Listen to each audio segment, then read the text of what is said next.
నేను చూసుకుంటాను కదా. సుధాకర్ జర జాగ్రత్తగా ఇజ్జత్ మొత్తం పోతుంది. ఏం పర్లేదు సార్, కానీ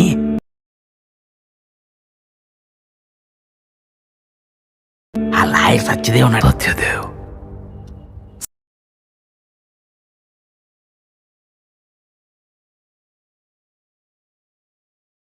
సార్, మీరెవరో తెలియక తప్పుగా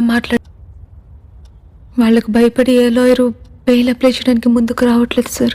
మాకు ఈ కోర్టులు కేసులు అంతా అయోమయంగా ఉంది సార్. ఏం చేయాలో మేము మిడిల్ క్లాస్ అమ్మాయిలం సార్. ఏం జరిగినా కళ్ళు మూసుకుని సర్దుకుపోదామంటే ఆత్మాభిమానం అట్టొస్తుంది.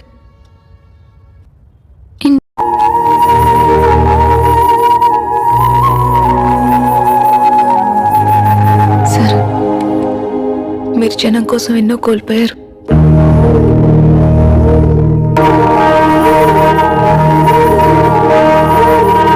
ఇప్పటికి కూడా అడుక్కుంటే అన్నం దొరుకుతుంది, కష్టపడితే నీరు దొరుకుతుంది. కానీ ఏం చేసినా మాలాంటి సామాన్యులకి న్యాయం మాత్రం దొరకట్లేదు సార్.